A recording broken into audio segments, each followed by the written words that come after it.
Support for Louisiana, the state we're in, is provided by... Every day, I go to work for Entergy. I know customers are counting on me. So Entergy is investing millions of dollars to keep the lights on and installing new technology to prevent outages before they happen. Together, we power life.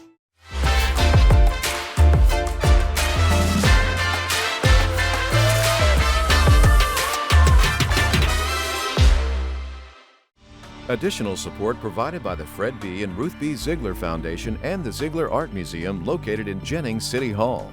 The museum focuses on emerging Louisiana artists and is an historical and cultural center for Southwest Louisiana. And the Foundation for Excellence in Louisiana Public Broadcasting, with support from viewers like you.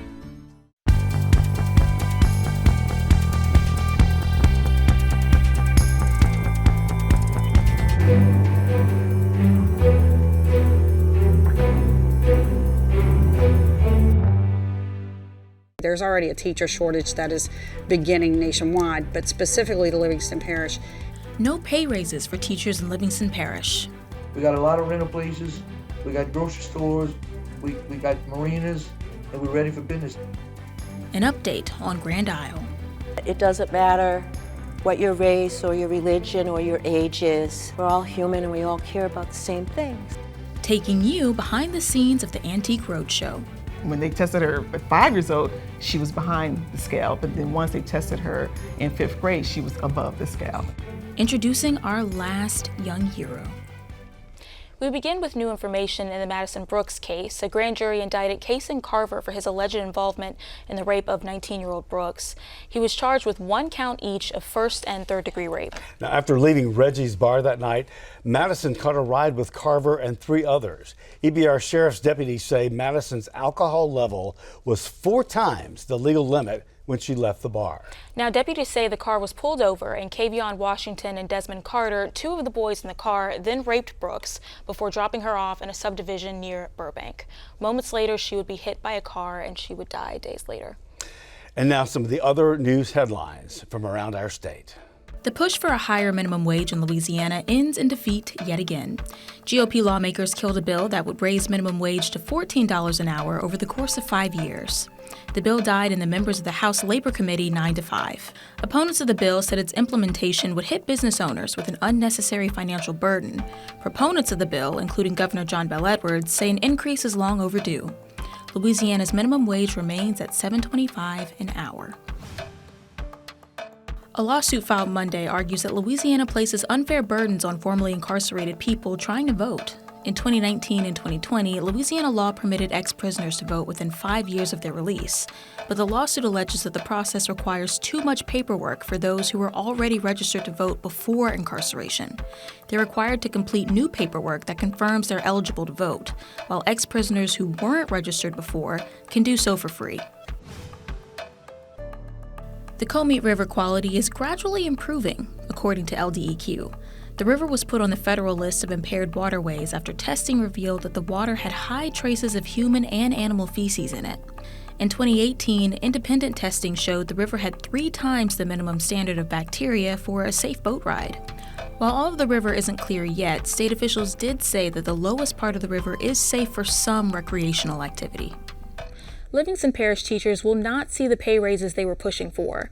Last month, voters said no to the possibility of a 1-cent sales tax that would give teachers and supporting staff a 10% pay raise. Lots of educators in the area are disappointed with the results. And I'm here right now with Ms. Murkowski with the Livingston Parish Teachers Association to talk about this issue. So let's backpedal a little bit. Let's talk about what the pay is like for Livingston Parish teachers. Now, we know in Louisiana we're a little bit under the national average and the southern national average for teacher pay raises. Where do Livingston Parish teachers fall on this spectrum? Livingston Parish teachers currently are getting paid less than the surrounding areas, markedly less than Ascension and somewhat less than East Baton Rouge. And one of the biggest problems that has posed more recently and increasingly to our parish is that we are having a lot of teacher turnover. We're having a lot of teachers leaving to head to those parishes, which in turn has created more of a teacher shortage in our area specifically. There's already a teacher shortage that is beginning nationwide, but specifically to Livingston Parish, it's increased the number of teachers that are teaching in our parish that are not certified.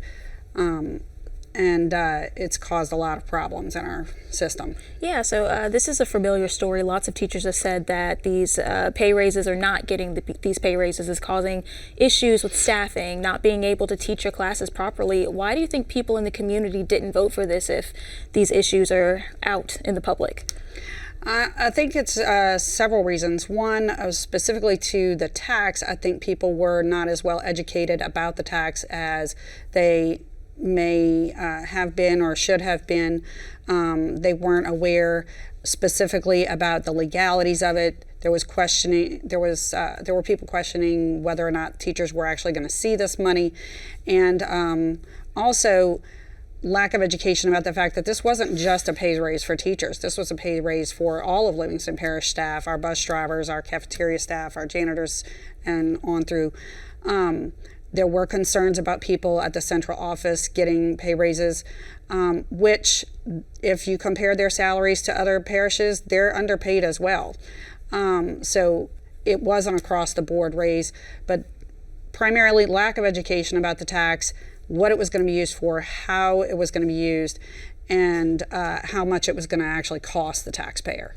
Do you think that there are any ways that the education system can support itself without having these teacher pay raises? I mean, I think that there are things that could be done that could be improved, but, in the long run, we have a fairly static source of income. I mean, yes, you have inflation, which has increased sales tax in our community, but the last time that Livingston Parish asked for a sales tax was, over 15 years ago. So, I mean, it's not something that, we're constantly penny pinching the public for. And other parishes have seen the need to do the same type of tax increase. Inflation hits us all. Inflation has hit the parish as far as their spending, as well as us. And unfortunately, the way the system's broken down, a lot of money is dedicated to certain causes. So there's not necessarily a whole lot that can be diverted towards salaries. I don't think that in an audit, although I think that there may be misspending, I don't necessarily think that an audit is going to discover the $23 to $24 million that this 1 cent tax was going to provide. So this 1 cent tax, it's obviously not happening, but what's next for Livingston Parish teachers? What do you do now? I mean, obviously, as an employee, a lot of teachers now are unfortunately going to be looking to other parishes, which is a major detriment to our parish. As far as the school system itself is concerned, I mean, I think they need to explore definitely other options. I know options that have been discussed by other educators is putting the tax back on the board within X number of months, whichever's allowable. I believe it's 90 days. And trying to go back out, re-educate the public, reword the proposal so that it is more meaningful to our community and they understand what's going on. But in order to get them on board with that, the primary thing would be regaining trust of the community to the school system. Hence the proposal of an audit, which hopefully, I think the issue with that specific audit is timeliness. It can't be dragged out. It needs to be done in a matter of months, not years, so that people are seeing progress and seeing action being taken, because that's the only way you're going to build somebody's confidence, and then have that be transparent. This is what the audit found, and have all those results reported to the public and in layman's terms, because I know a lot of budgeting is on the record, but it's not in layman's terms, and so when people it's difficult for people to understand absolutely. It. Right. So the bottom line is just making sure that the public is really educated about these issues, and also that there's dealing with things like the distrust. Yes. And so bottom line, making sure that everyone really knows what's going on and just getting that support for those teachers. Absolutely. All right. Well, I really appreciate you coming in and talking about this. It was nice having you. No problem. Thank you for having me. Of course.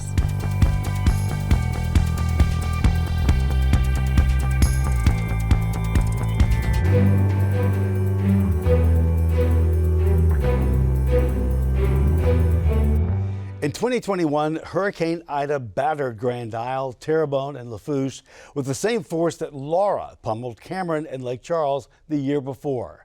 Well, this August marks 2 years, and even though the island is open for business, it is hardly as fortified as Mayor David Camardelle would like it to be. Here's my talk with the mayor. My main concern is curious about the insurance of your buildings. What is the status of that? As of today, to tell you the truth, we still can't afford it. I had to take the $130,000 that they wanted up front to come in and put it in my payroll to keep my payroll going at the time. We still don't have insurance. We're trying to save a little money that maybe we can afford it before the hurricane season. That's something that we're working on. And in the meantime, believe it or not, the insurance company through LMA is telling me that I had another deadline. I think it was this week coming. If I didn't do it, it's probably going to go up a little more. But I really was impressed that the way the formula worked, it went by the wind.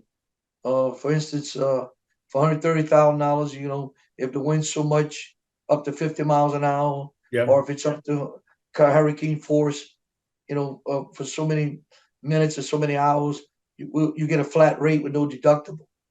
So, we're still talking to the old insurance people. In the meantime, we're talking to LMA, but we're looking more forward to go ahead and get some wind insurance. But as of now, we still can't afford it. Where things are in terms of the rock jetties, have those been continued to be built? I'm glad you asked me that, because I met with the colonel yesterday. In fact, I've been in Washington the last couple of months and back and forth, Baton Rouge working as we speak. I've been working with the senators because you got a lot of money in the state, and met with the governor last week and stayed in Baton Rouge for the whole week. And you try to get in touch with me. Yes. And in the meantime, I met with all the levy board members. I'm also president of all the levy board, and I met with LMA, Louisiana Municipal Association. And, then I met with the Corps yesterday morning and got back to Grand Isle 1 o'clock yesterday. So all angles trying to come in to save the island different ways. It's like fingers all over the place. But as far as the rocks, as a levy board president, we put them facing Camarada Bay, which is the Gulf of Mexico is coming in to the Chenier Camarada where we got wiped out. I'm almost finished putting 8 foot of rocks all along the north side of Chenier Camarada facing the Gulf. Okay. So that's 8 foot of rocks there that's really it's going to really protect our people. Community Foundation rebuilt through our Catholic Church and many programs. So far, they repaired 19 homes, and 3 brand new homes were dedicated to people that they built back, with just people donating the money. So we have help from all over the United States, and working with all the dioceses, the church groups. I want to thank them so much. It's just to cut a ribbon and to see that you see an old couple going in the house, a young couple with kids. And, right now you catch crabs on the beach. You catch a speckled trout. You throw a cast net, you catch a shrimp. And one of the biggest things we're fighting, I have to tell you this, that my family on both sides are fishermen. I got elected as a fisherman. I went to the Corps yesterday morning to meet with them, and I left at daybreak. When I turned down my street, I looked at the north side of Grand Isle, and there was not one shrimp boat, when at one time there was 300 or 400 of them. The shrimp price, our shrimpers are getting destroyed with the shrimp price with the imports. The summer's here. And my grandpa said when the gas goes up, he had 5 businesses. He couldn't read or write. He said when the gas, they can't, G. Dave, they can't go to Destin, not to catch over there, and they can't go to Texas. They got to come here. So it's exciting to see a young couple come on our beach. And we open the golf carts back. You can go on the beach. The Corps has no problem. I told them yesterday that without the golf carts coming in and people enjoying our beach, and the fish are biting, and I mean it's amazing. School's out, and we want them to come spend many weekends and enjoy themselves. And we got a lot of rental places. We got grocery stores. We got marinas, and we're ready for business. All our rodeos are back to normal. I think there's 23 of them that came back to normal. We got one this weekend, the Billfish Rodeo that's coming up. That's one of the biggest one national at the Hurricane Hole. And this is the worldwide for bill fishing. And it's starting off at Grand Isle. And last year the fish was caught off at Grand Isle. So they're going all around the coast. It's just amazing. So this island's going to be packed this weekend. And that's just the kickoff of all the rodeos. Yeah. The grand marshal of them is the Tarpon Rodeo, and the other 23 rodeos is all on board. All the festivals, we're doing another beach bash. And like I said, we're ready for the people to come in, enjoy themselves, and you'll see some improvements. Just have a little patience, but it's getting better and better. So again, we want to thank you so much for what you do for us. Well, we love Grand Isle. We want the best, and want you to get what you deserve also. Yes. Good to talk to you, and prayers. Come see us. And thank you. Yeah, I know it's time to get down there. Yes, sir. Thank you so much. Thank you. Kelsie Tillage has had to overcome a reading delay, speech impediment, and ADHD, but of course, none of this stopped her. Her experiences motivated her to become a teen writing coach. She also galvanized her school to donate over 1,700 books to the Center of Literacy. I am pleased to introduce this week's Young Hero. Kelsie Tillage is an A student, a tutor, and a published author. With all of her accomplishments, it's hard to imagine that this reality seemed impossible at one point. When she scanned the page, you read from left to right. She was reading up, down, sideways, backwards, and it wasn't dyslexia. So it was kind of really hard to pinpoint, but she was not reading. So as ironic as it is, while I do have a good memory, I didn't know I had like a problem. It was never like known an issue, probably until I was old enough to understand it, that hey, I'm reading behind, or hey, I can't do this. She was also struggling to speak. Her mom says the vocabulary was there, the words just wouldn't come. Like I said, it was just more of an enunciation sometimes. We wouldn't hear it, wouldn't quite understand it. She would get words mixed up. Kelsie's teachers were worried that she'd never catch up. When she was 5 years old, they wanted to hold her back. And that's when I was like, okay, the light bulb went off my head, like, Mom, you gotta activate. At the time, Kelsie's parents didn't know it, but she was struggling with ADHD. For some kids with this disorder, speaking and articulation can be a struggle. Reading is also difficult because the child can't focus on the page. That's what it was like for Kelsie. From my perspective, it was like, I think more so with the ADHD, it was kind of hard just to stay focused on one thing. Like I would kind of pay attention, then I would look off to the side, or I look at this, and back in my head, I'm thinking about what I'm gonna have for breakfast or dinner, or whatever was time of the day. But that was kind of, it was always like, whenever there's a word on the page, I paid attention to everything but the word. But this wasn't the end of the road. In fact, it was just the beginning of a years-long effort to not only learn to read, but to master it. When they tested her at 5 years old, she was behind the scale. But then once they tested her in 5th grade, she was above the scale. And she just fell in love with reading. It's one of the things that we fostered was, I don't care what you're reading, read. And her choice of books were just all over the spectrum. The books that I wanted her to read, she didn't want to read those. But and as long as she was reading, we were really, really excited about that because she discovered it so early, and it took her to places that normal children or children that aren't as exposed and aren't reading, shouldn't say normal, that they don't get that opportunity to expand outside of their environment. Kelsie's parents were able to improve her reading with years of practice. But with that came a love of literature that would follow her for the rest of her life. She tutors elementary school students who struggle with reading. It's personal for her. Tutoring the kids has started gradually as I was like younger. Like teachers would be like, oh, Kelsie, help such and such. Hey, Kelsie, can you do this, this, and that? Because I was so far ahead of the curve that I would already know this stuff, and I was able to kind of teach it and reiterate back. I think the only person I can't teach is my little brother. She runs book drives. She's pushed her school to donate more than 1,700 books to the Center of Literacy. She's also earned the Gold Medal Congressional Award from the U.S. Congress. And if that weren't enough to convince you of Kelsie's dedication to literature, she's also a published author. It's the Unpopular Opinions Anthology, because we all have something to say. You can find it on Amazon.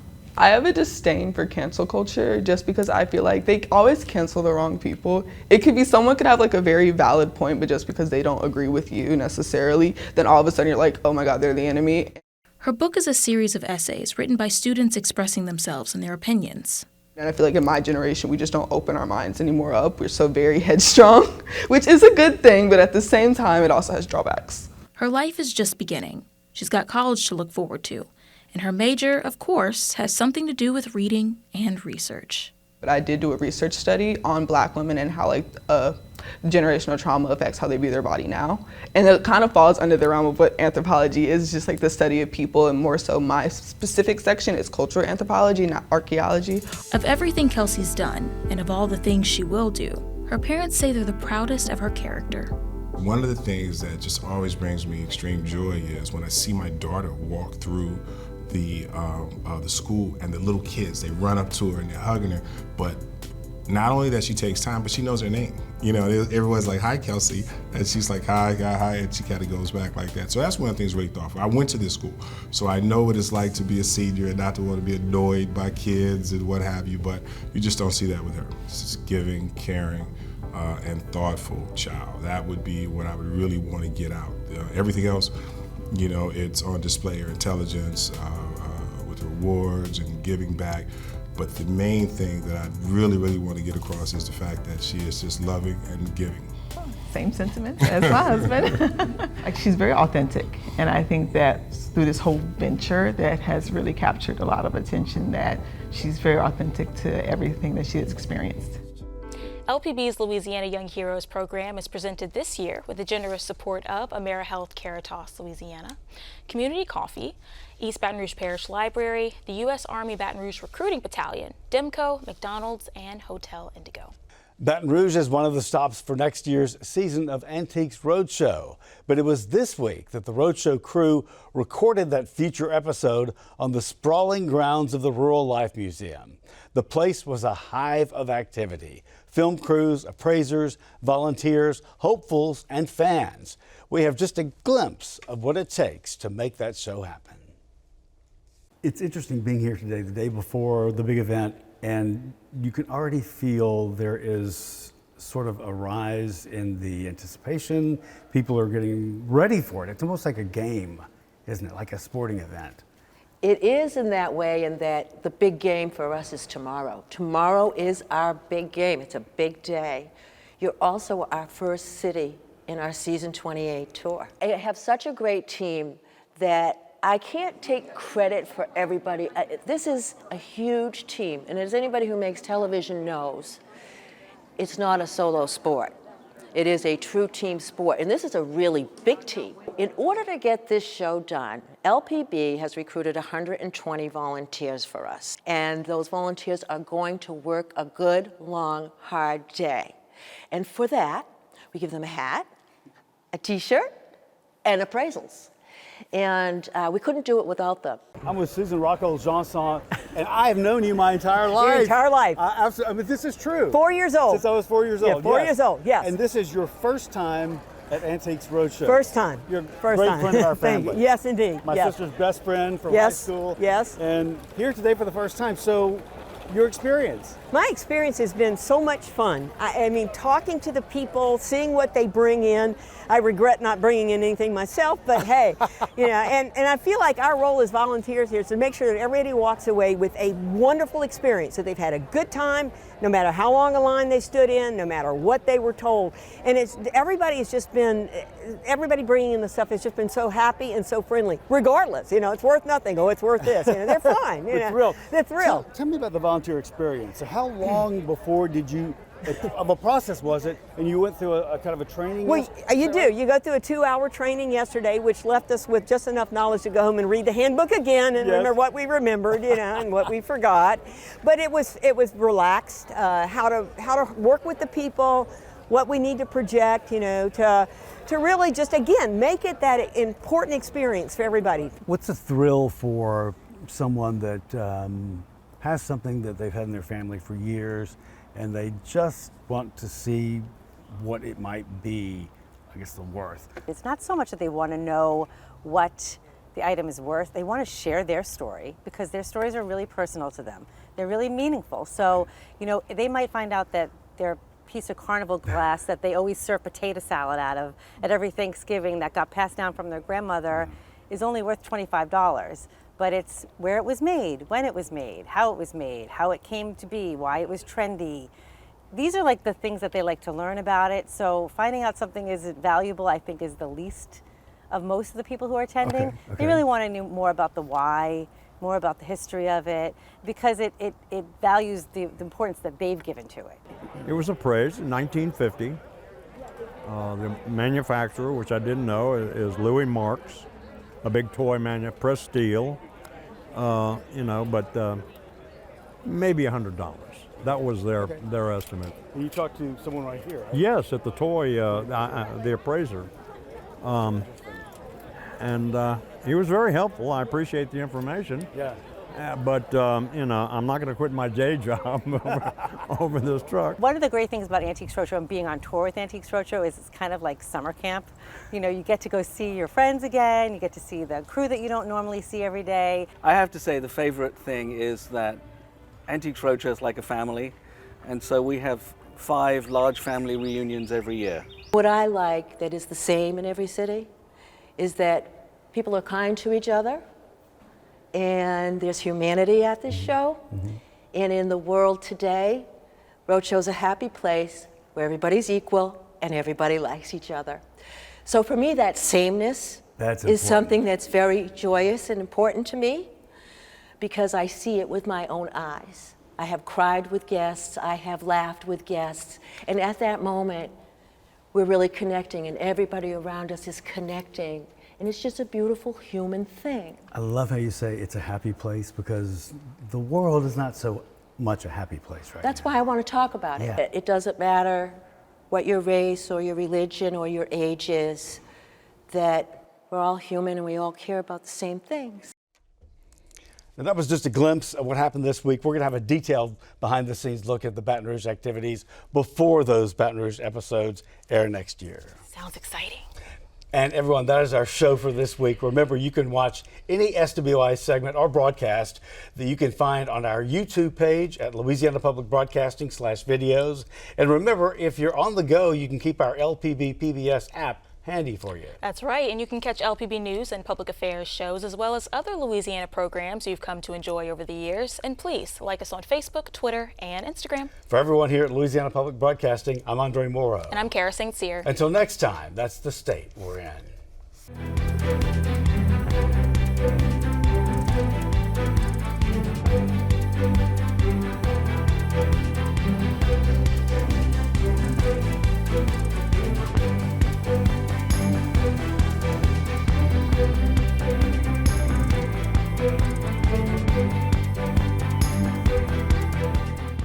Every day, I go to work for Entergy. I know customers are counting on me. So Entergy is investing millions of dollars to keep the lights on and installing new technology to prevent outages before they happen. Together. We power life.